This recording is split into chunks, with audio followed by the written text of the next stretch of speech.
El conflicto árabe-israelí, un conflicto que se remonta desde antes de la Segunda Guerra Mundial y que aún en la actualidad podemos seguir presenciando.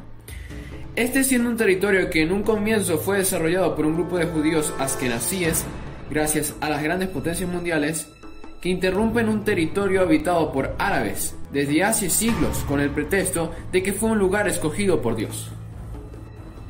Para empezar a entender esta problemática, debemos situarnos en 1914, justo antes de la Primera Guerra Mundial. Judíos y árabes habitan en lo que hoy conocemos como Palestina, pero antes era una provincia del Imperio Otomano. Cuando este fue derrotado, queda en manos de la Sociedad de Naciones. No es hasta 1920 que este territorio pasa a ser oficialmente mandado por el Reino Unido. Durante los años 20 se ha llegado a un aproximado de 750.000 personas. Habitan en estas tierras multiétnicas, donde casi 600.000 eran árabes musulmanes y unos 80.000 judíos, donde la mayoría eran askenazíes. Entrando en los años 30, la historia fue testigo del creciente antisemitismo en Europa, llegándose a formar bajo juntas de gobierno la Agencia Judía para Tierra de Israel. Como se podrán esperar, una semilla de celos se plantó en los árabes, generando varias tensiones que ya se hacían presentes entre revueltas árabes de 1936 hasta 1939. En la década de los 40, una con muchos problemas a nivel mundial. ¿Saben por qué, verdad? Entramos en la Segunda Guerra Mundial. En 1945, con el fracaso de Alemania y la liberación de los judíos, Estados Unidos, bajo el mando del presidente Truman, se muestra como el nuevo protector de los judíos. Este pide a los británicos, quienes para el momento no apoyaban el movimiento sionista, que sigan impulsando la migración de este poblado, dando lugar a una resistencia judía con la cual se da paso al fin del mandato del Reino Unido sobre Palestina. A finales de 1945, en el mes de noviembre, la ONU aprueba el proyecto de la división de Palestina en dos estados. Por un lado tendremos a los judíos y en otro tendremos a los árabes. En un principio, esta separación fue aceptada por los judíos y rechazada por los árabes. Con la construcción del Estado de Israel, en 1948, con la proclamación de un nuevo Estado judío, sembró un poco de celos en las otras naciones que tenían interés en este territorio. Digamos que la actitud de las naciones vecinas no fue la correcta. Egipto, Siria, Transjordania, el Líbano, Irak, Arabia Saudita y Yemen invaden al recién proclamado Estado judío, los cuales nos lleva a presenciar otra guerra civil en la historia de la humanidad, donde como resultado, frente a una mejor organización militar y administrativa y apoyo a los estadounidenses, los judíos logran su libertad, consiguiendo además un 20% más de territorio. Llegamos a la época de los años 50, donde aunque la guerra había terminado, las tensiones continuaban. Aún se podían presenciar ataques por conjuntos palestinos que todavía no estaban totalmente apoyados por sus países vecinos, especialmente Egipto, donde si bien Francia y Reino Unido ayudaron a que los judíos en Palestina tuvieran una ocupación temporal en la Franja de Gaza, Egipto logró conservar la península del Sinaí y la nacionalización del Canal de Suez.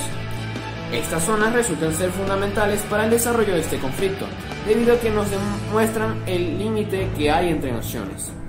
Gracias a las constantes amenazas dadas por ambos bandos, la ONU desplegaría una fuerza de cascos azules en las fronteras entre ambos territorios. Sin embargo, los palestinos no se quedarían con los brazos cruzados, organizándose así para la liberación de Palestina. El clímax de este problema lo podemos presenciar en 1977, mientras se desarrollaba la Guerra de los 6 días. Esta empezaría gracias a que Egipto había conformado una unión con Siria, Irak y Jordania para hacer un bloqueo en el Mar Rojo de Israel. Con la presente amenaza, Israel hace un ataque preventivo en el que bombardearon la aviación de Egipto en la península de Sinaí.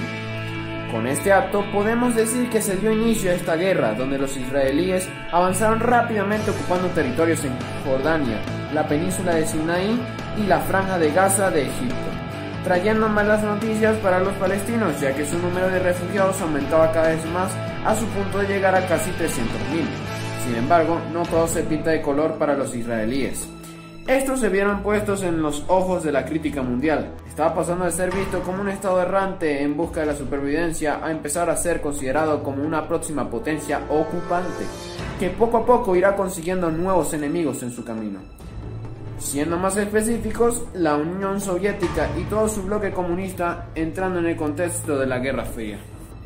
Entrando en el siguiente capítulo de esta historia, nos ubicamos en 1973 en la guerra de Yom Kippur, donde Egipto y Siria invaden a Israel durante la celebración judía del Yom Kippur, tomándolos desprevenidos. Sin embargo, aunque estaban teniendo un veloz avance sobre la península del Sinaí, el mandatario egipcio Anwar el-Sadat retiene el frente de sus tropas, dándole la oportunidad a los israelíes en concentrar sus fuerzas, permitiendo que pueda derrotar a Siria por el oriente y después llegar 40 kilómetros del Cairo, capital de Egipto, siguiendo la ruta del occidente. Nuevamente Israel se posiciona como el ganador. Naciones árabes, al estar disgustadas con esta situación, inician una guerra económica contra ellos y sus aliados. Cerrando este capítulo de conflictos con Egipto, se cierra en 1978 con la llegada de la paz gracias a los convenios del Campo de David, en donde se especifica que Israel se retiraría de la península del Sinaí siempre y cuando sea reconocido como el Estado de Israel. Por ese motivo, Egipto se muestra como el primer territorio en reconocer a Israel como una nación. Los vecinos, sintiéndose traicionados, mira a Egipto con los ojos de un traidor dentro del mundo árabe, teniendo que pagar un precio muy alto con la muerte de su mandatario Anwar el-Sadat. Entrando en los años de 1983-1985, llega la noticia sobre que el alto mando palestino sería expulsado de Jordania para establecerse en el Líbano, trayendo la atención de los israelíes, provocando que invadieran el sur del Líbano, llevándose a casa otro trofeo de sus victorias, ocupando así el sur del Líbano hasta el año 2000. Dejando atrás la década de los 80 y entrando en los años 90, Israel había acumulado muchas victorias desde que fue declarada como una nación, lo que nos lleva a preguntar, ¿qué pasaba con los palestinos que vivían en Israel? Pues ellos empezaron a vivir una fuerte discriminación, siendo considerados como habitantes de segunda, generando que surgieran nuevos grupos islamistas extremistas que buscaban promover las intifadas y rebelión de palestinos. La primera de ellas tomando lugar entre 1987 y 1993, en la que dejaron casi 100 israelíes y 1.400 palestinos muertos. El alto mando palestino, al ver tanto maltrato con la ayuda de Israel, llegan a los acuerdos de Oslo, en los que Israel transfiere soberanía sobre Cisjordania y la Franja de Gaza, siempre y cuando todo lo relacionado con asuntos interiores y seguridad nacional sería controlado por Israel. Gracias a esto, Jordania reconoce a Israel como Estado en 1994. ¿Creen que ya todos están satisfechos y siguen con sus vidas cotidianas? La verdad es que no es así. Israel, en busca de más, continuaría buscando asentamientos en países palestinos.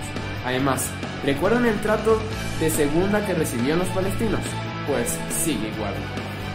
Dando paso a una nueva intifada luego que el jefe israelí Ariel Sharon visitara la cúpula de piedra, esto siendo visto como un acto de provocación. En el 2000, los palestinos maltratan a judíos en el Muro de Lamentaciones. Peleas y disturbios mantienen la llama viva durante unos 5 años gracias a este simple hecho.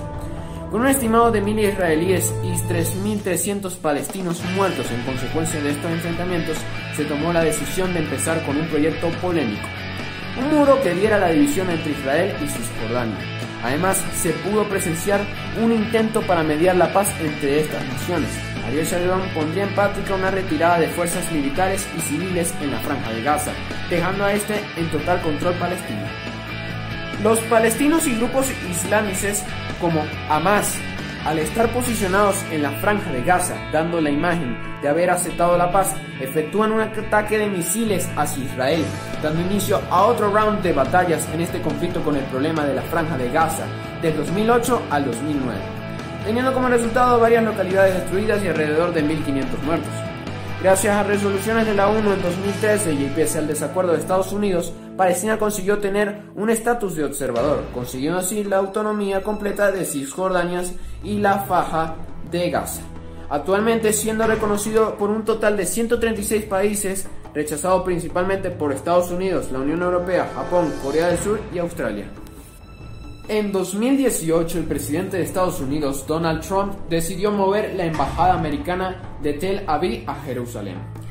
Esta, al seguir dividida y ser reclamada por 2 territorios como capital, se vuelve a producir tensiones y una tercera intifada realizada por el grupo Hamas, dejando a su paso nuevas muertes y represiones por parte de los israelíes, manteniendo aún recelo y tensiones entre estas naciones. Actualmente podemos decir que los únicos países árabes que reconocen a Israel son Egipto y Jordania, dejando sin paso para el comienzo de nuevos conflictos o incluso resolución de algunos, Pero lo que sí es cierto es que el conflicto árabe-israelí aún le queda mucha historia que escribir para que podamos conseguir el desenlace final.